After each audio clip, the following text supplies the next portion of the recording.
A guttural scream tears from his throat as a searing pain erupts across his chest, forcing him to his knees. Yeo-Woon's scream cuts off as his body convulses from the agony, his legs suddenly paralyzed by an invisible force.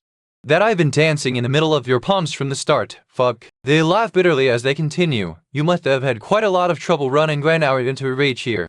Yeo-Woon's voice cracks with frustration as he shouts, I don't have the strength to run away either. I even gave up on enrolling in the academy. What more do you want from me? Even if you gave up on the academy or have absolutely no talents in martial arts, you should know that something like that doesn't matter, right, Prince Cheon? There's no way those bastards would send me off with a painless death. If I'm going to die anyway, then I'll go by fighting until my very last breath. Before he can react, a guttural command erupts, kill him at him, and followed by a violent scream that echoes through the air, signaling the clash of wills that's about to unfold.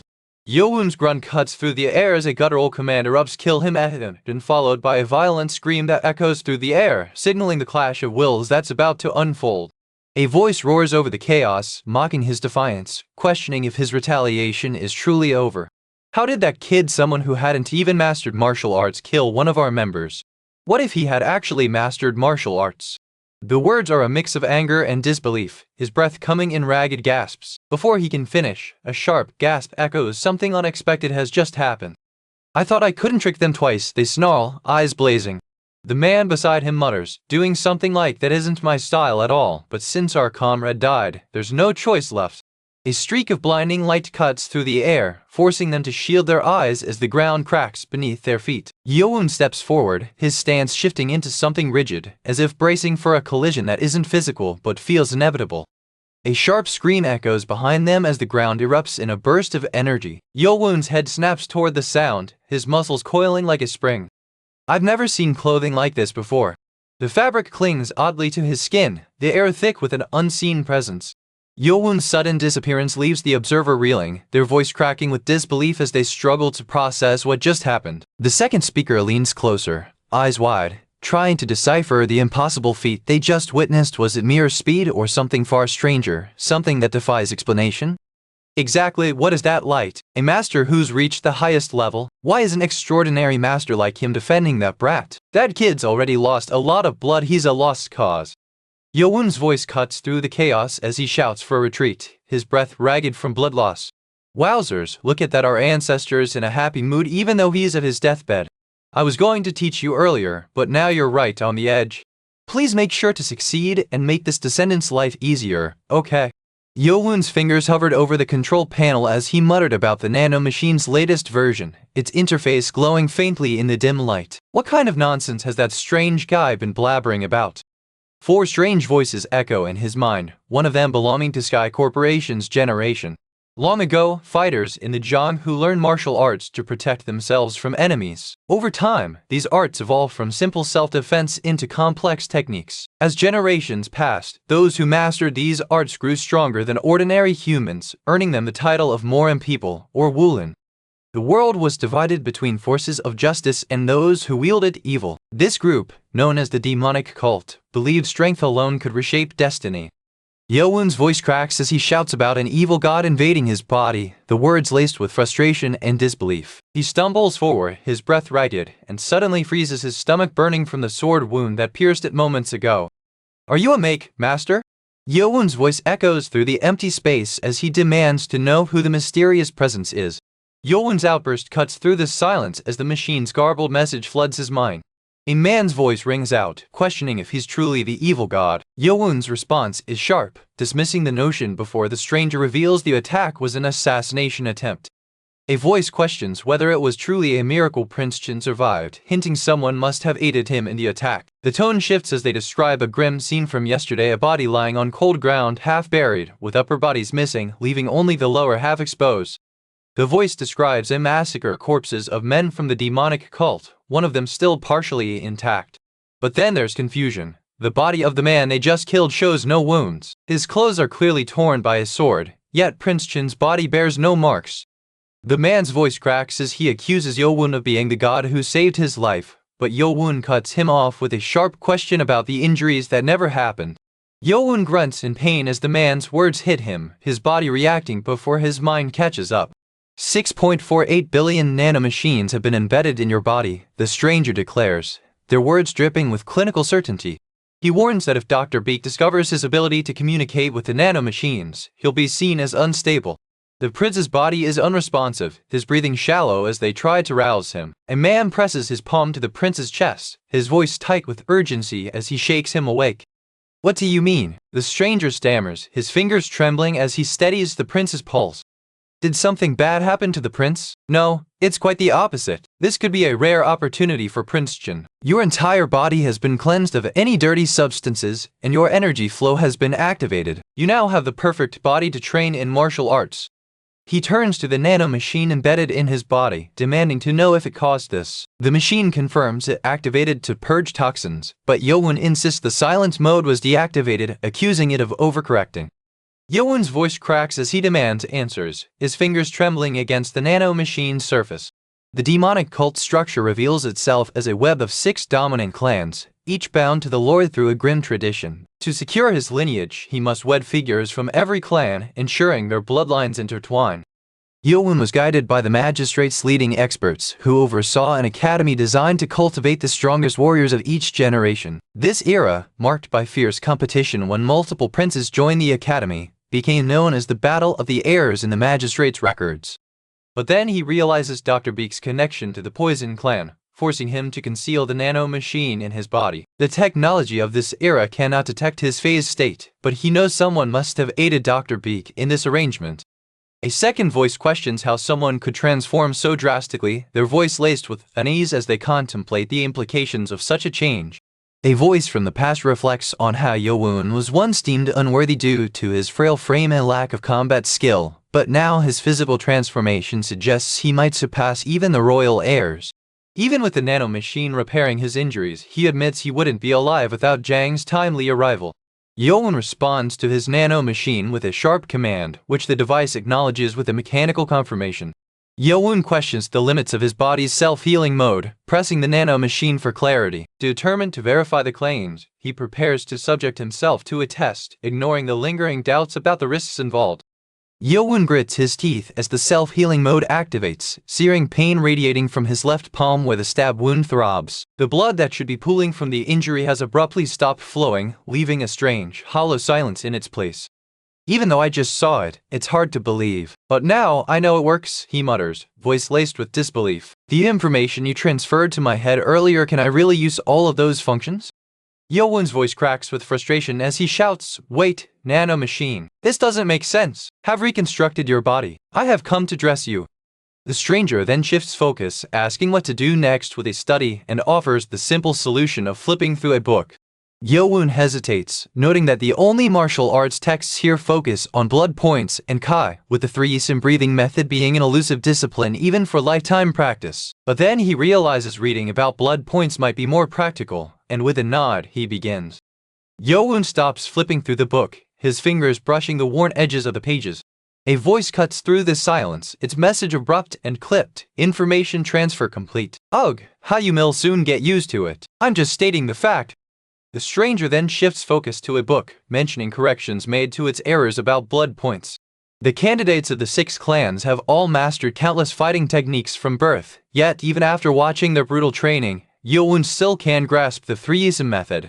A harsh laugh follows as someone questions the logic of sending 5 assassins to eliminate a single boy only for all of them to perish, leaving the motive unclear. A guard mutters about someone secretly aiding Prince Mikiam, their voice laced with frustration as they question the prince's right to demand respect. Yeo-Woon's voice cuts through the tension as he declares his intent to confront the prince directly at the demonic academy, his resolve hardening with each word. The morning light filters through the window, but he's still frozen in place, hands clenched at his sides. "Would it have been better if I'd secretly mastered Jang's dagger techniques?" He lifts his head, eyes sharp as he adds, "The 6 clans that watched us won't leave me alone after my mother's death." "You can scan the movements of other people? Dan, then does that mean you can scan guard Jang's martial arts training and transfer it into my head?" A man's voice cuts in, proposing to transfer martial arts techniques directly into Yeo-Woon's mind. A shadowy figure looms over him, their presence heavy with unspoken intent. Yeo-Woon's breath catches as he processes the impossible reality unfolding before him, his mind racing to reconcile the absurdity of the situation. Yeo-Woon's fingers twitch as he clutches the dagger, his voice cracking with resolve as he mutters Guard Jang's dagger skill. Before he can steady his breath, a sharp bark cuts through the air. Guard Jang doesn't see who. Yeo-Woon's grip tightens on the dagger as the stranger's words echo through the space between them. Yeo-Woon's breath hitches as he finishes his training routine, his body aching from the relentless drills. Doesn't this mastery of posture and movement mean I can bypass the standard training processes? Through repetitive training, your body forms muscles that are right for this movement, but your body hasn't properly developed those muscles, so there will be damage to your muscles. The air grows heavy as the voice continues. Translation complete.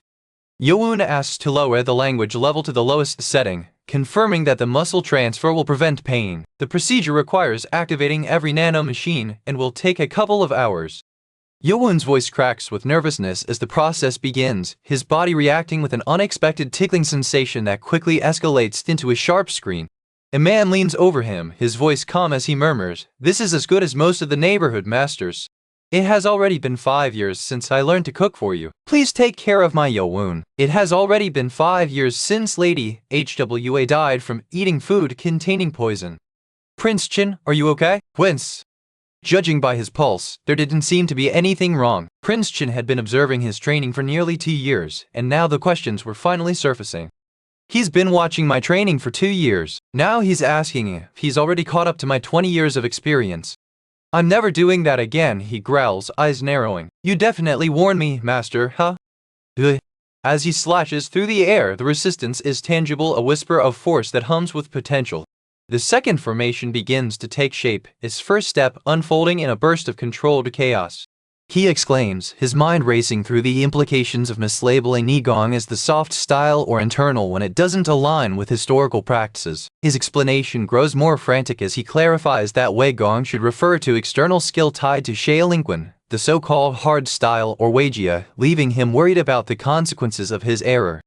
"Don't you always eat by the window? Since I won't be coming home for a while, I wanted to eat toward the center." Guard Jang wouldn't have noticed, right? The guard pauses, his voice thick with unspoken worry. He urges Yeo-Woon to eat slowly, warning that rushing will cause indigestion. Before he can finish, a sharp question cuts through the air. A man challenges how Yeo-Woon could have learned his dagger technique, disbelief coloring his words.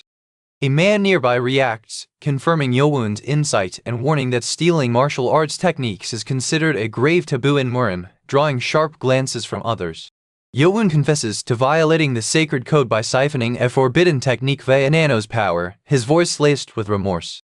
Guard Jang stares at Yeo-Woon, his voice sharp with confusion as he demands to know what the energy flow method for the dagger technique's Nigong is.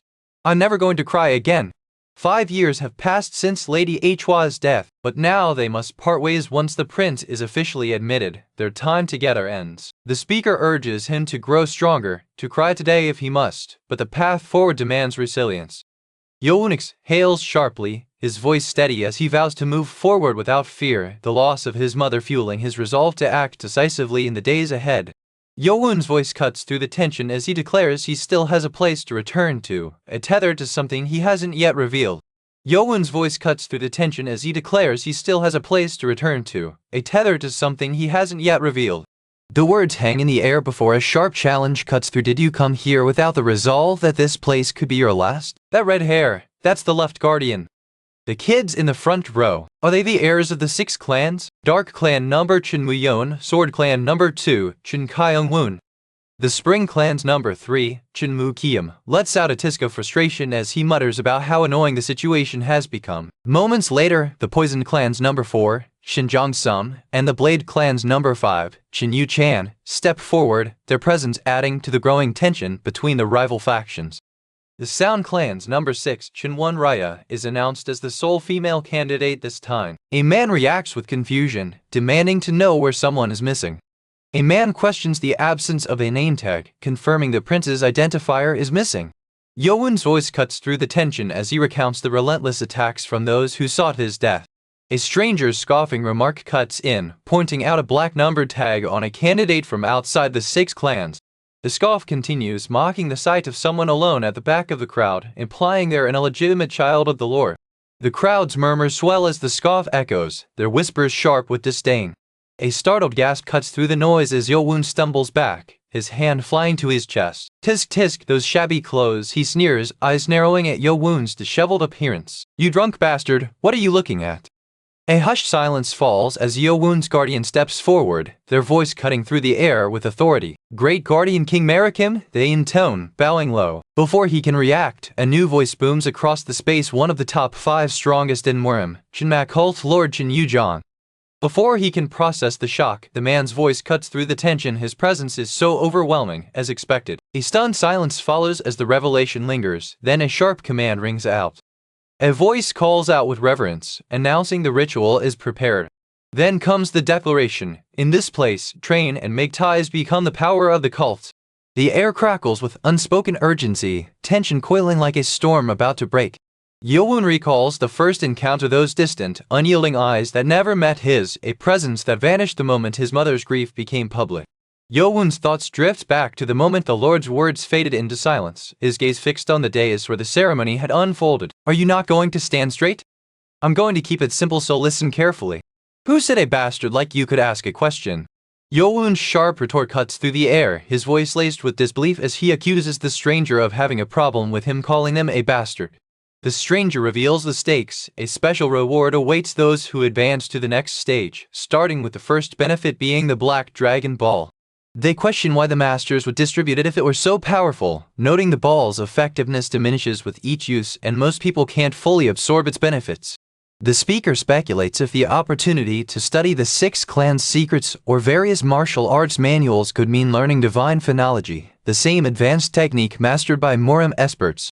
The instructor's voice cuts through the tension as they deliver a blunt warning. Most of the group won't survive the climb to the 5th floor, no matter their past resurrections. Most of you won't make it there, even if you were resurrected. Then another voice, sharp and cutting, adds, he's the best at boosting morale and dropping it just as fast. The third and final benefit is that you can attain a rank you've never had before, a chance even the candidates themselves don't fully grasp. The system's rules become clear, advancing through each stage grants specific ranks. A voice challenges the fairness of this structure, questioning whether high clan members should be confined to low-ranked positions. The Academy's rank system becomes clear, advancing through upper levels grants official recognition. From now on, students will form dorm groups for the first tests. A man nearby corrects him, boys sharp with authority. Chapter 4. The first test is too easy.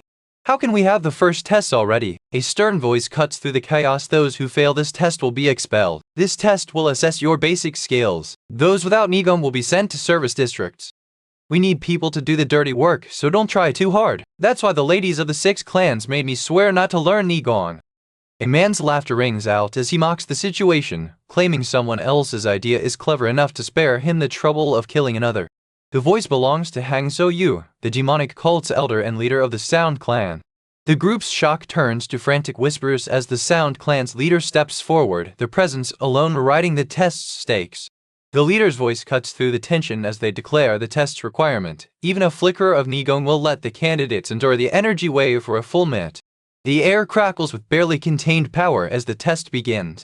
A man's laughter cuts through the tension as he mocks the candidates of the 6 clans and other high-ranking clan heirs, claiming they're holding out while his own strength is unmatched. His words sting like a slap, but the truth hits harder. Those candidates have been secretly taking medicines since childhood to endure immense Nigong, a power even the strongest rivals can't match. The clan leader's rapid plucking of his fingers grows more frantic, each motion edged with an urgency that doesn't match the calm display. Something about the speed feels off, like a clockwork mechanism slipping beyond its gears. Why hasn't he fallen down yet? Then, as if the world has shifted, another voice cuts through the stranger's gaze, locks onto Yeo-Woon, the breath catching. Half these people are already on the ground, aren't they all hurt? Nano's voice cuts through the chaos as he struggles to communicate. You made it so I can't hear sound waves. That's right, you've temporarily stopped your body's function to sense sound. Can you block that intimidating gaze? A man nearby mutters about the Sound Clan's history growing stronger than before. It's hard to hold out even with 20 years of Nigong. Why is he suddenly surprised? How can that bastard with no Nigong be completely fine? He doesn't seem tired at all. He roared, Nigong, as the studio's name flashed above. Yeo-Woon's voice cracks with rage as he shouts, that bastard had Nigong. Across from him, a man's voice cuts through the tension. Nano, if it's how I think it is, the kids in the front and the elder are angry, right? If I pass the first test in this condition, they won't believe me if I say I don't have Nigong. A master's voice cuts through the tension as they demand Yeo-Woon intentionally injure his own organs, warning that such an act could be fatal. It's almost 1 minute now, they sneer, to think that the bastard who isn't even 15 could endure this so easily. Yeo-Woon's voice cuts through the tension as he refuses to let his pride falter, channeling half his power into a desperate display of strength.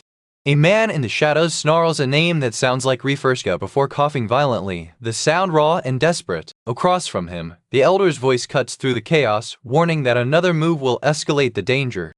If he had used even a little more power, everyone would have failed the first test. The man's roar echoes through the unseen space as his restrained power spirals out of control. I couldn't control my anger against that young bastard. The accusation is clear in the next breath. It's all because of Cheon Yeo-Woon. What's happening now? A voice screams over the chaos, demanding to know if he's dying. But then comes a sharp retort. Someone thought he was dead, their voice cracking with panic. If he dies because of the test, I will be responsible for everything, they snap, their words laced with urgency. Sensing dizziness caused by 7% blood loss, activating self-healing mode for organ damage and blood loss. Master, he's in a dangerous condition, wait a little longer. A man steps forward, his voice laced with disbelief as he questions, this kid, how much Nigong does he have to endure this much? He doesn't have any. Meanwhile, another voice cuts in with admiration, I can't believe he passed the first test with only pure mental strength and sheer will. Yeo-Woon's voice cuts through the tension as he urgently demands, heal me quickly, Nano. A nearby figure reacts with astonishment, noting how the young man endured an energy wave unscathed only to realize he'd suffered severe internal injuries all along. The elder's voice cracks with disbelief as they stammer, that was. A second voice cuts in, sharp with concern, you almost killed him by any chance? That child, does he only have a bit of Nigong?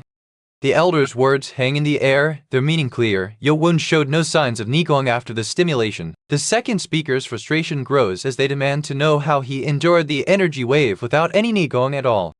He endured it with his will. It's sheer will that's enough to be scary if he weren't an illegitimate child. I would have liked to raise him as a student, but nothing good will come of going against the 6 clans.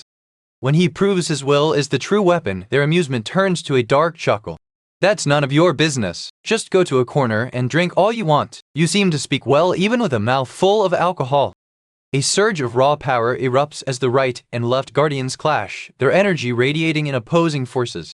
I'm leaving, you little bitch. I really like that kid, Cheon Yeo-Woon. A frantic voice cuts through the air as a doctor named Baek Ja-Myun screams for a patient, his urgency echoing through the halls. The word patient is repeated with growing panic, hinting at a crisis unfolding beyond the academy's walls. The mention of a real patient on the first day sparks confusion, with someone questioning how this could be. A voice questions how a test could be so difficult for someone in this condition, their words laced with frustration. A man snaps at the slow pace, then mutters about the boy's improved complexion, confusion flickering across their face. Yeo-Woon's own voice cuts through the haze, raw and unguarded. I completely forgot about the infirmary, and almost healed all the internal damage. Yeo-Woon grits his teeth against the searing pain, his voice strained as he insists he'll keep going until the doctor finishes. A man nearby mutters about the excessive bleeding, suggesting they start with acupuncture to stabilize him. Yeo-Woon's groan cuts through the infirmary as a man's voice snaps, gosh, that scared me, right guardian? I'm sure as the right guardian, you weren't injured anywhere, right? It seems you don't like me being here. Look at this. Isn't he such an interesting kid? They've figured out Yeo-Woon's ruse, his fabricated injuries, and now the air smells of alcohol. A website tag appears, reaperscans.com. A man watches as someone lifts a fallen figure off the ground without touching them, their aura crackling with raw power. The stranger's voice cuts through the tension. This is the school's rightful guardian, and they've just demonstrated Nigong mastery by hoisting a person midair without a single touch. Yeo-Woon struggles to move his limbs, his voice strained as he warns the stranger that his body hasn't fully recovered yet. Yeo-Woon's struggle to move his limbs ends abruptly as a sharp laugh rings out. The speaker tilts his head, noting the unnatural rhythm of Yeo-Woon's breathing far slower than a normal teenager's. Kids these days lack your kind of guts. The speaker's voice cuts through the tension as they question why Yeo-Woon didn't arrive, implying they suspected the protagonist was faking his absence. The right guardian's voice cuts through the tension as they insist the patient's condition is critical, urging immediate treatment. Yeo-Woon's coughing worsens as his pale complexion shows the strain of his injuries. The right guardian's warning about his critical condition grows louder, but the young man's grip on his Nigong loosens suddenly, sending a ripple of energy through the air. I want to take you in as my student. You mean to take me in as your student? Won't the six clans hate that you're taking me in as your student? Still, a flicker of doubt crosses his face. What if this opportunity is actually a trap? He accuses Yeo-Woon of acting like he's begging to become his student, mocking the boy's lingering doubts. If you're still unconvinced, I'll offer you something you can't turn down. You passed the first test through sheer will, they say, but can someone without Nigong even hope to clear the second? The speaker challenges his belief that sheer will alone can compensate for lacking Nigong, implying he'll fall behind while others advance. Yeo-Woon admits the truth, but insists on staying hidden to avoid drawing attention. A voice questions why the red-headed man sent him here, hinting at possible injuries and suggesting the sender knew his condition. The stranger's words linger, casting doubt on the sender's motives as they wonder why other damaged children weren't brought here too. The reply confirms that the other kids had at least some ability to heal themselves, so there was no need to send them here. A man mutters about the kids' inability to meditate for healing, frustration evident as he questions if they should end the trial now. He challenges the kids' potential, doubting if someone with such limitations could cure severe internal injuries quickly. The stranger's reply hints at a requirement for Nigong mastery to advance, suggesting the next stage demands more than basic healing abilities. Yeo-Woon lets out a triumphant laugh, thrilled about earning the medicine ball and library access. Yeo-Woon's triumph is cut short as a voice snaps back, warning that entry is conditional on passing a test. The speaker's words cut through the air. Also, you can only stay on the first floor for 2 hours. There's a Reaper scans Kami limit too? Yeo-Woon's eyes narrow as he processes the implications of the scanning ability. The stranger's words cut through the air like a blade, forcing Yeo-Woon to confront the harsh reality of his position. Yeo-Woon glances at the paper fluttering near his head, its edges curling as if caught in an unseen breeze. The stranger's voice grows sharper, demanding to know if it's the breath of Nigong. That's the breath of Nigong. If you become my student, I'll teach you the breath of Nigong right away. Yeo-Woon's voice cuts through the tension as he declares this is his chance to learn the breath of Nigong. He accepts the right guardian as his teacher, bowing low and pleading for them to take him as their student. Yeo-Woon lowers his head in respect, performing the required bow twice as the teacher's stern gaze lingers on him. The blood of Cheon should not bow to anyone other than the Lord himself. Henchmen, take good care of my student. Yeo-Woon's grin fades as he steps away, the chaos of the recent battle still lingering in the air like a storm that passed too soon. Yeo-Woon straightens his posture, his voice steady as he addresses Nano and the right guardian. Yeo-Woon's voice cuts through the tension as he declares someone has finally stood with him for once. The left guardian barked a report about the first test results, noting Cadet 7 was sent to the infirmary. Yeo-Woon's voice cuts through the tension as he shouts that he didn't pass out, his frustration boiling over at being expelled for bubbles escaping his mouth. The accusation hangs heavy before he turns to the others, his anger flaring as he demands they understand why he can't live a life of servitude or farming. Yeo-Woon's voice cracks with fury as he orders the Academy's enforcers to purge the traitors from the halls. The ones at the front have mastered their skills, but the expelled ones cling to pride instead of learning. Despite lacking luck or skill, their fate is sealed, a cruel twist of destiny.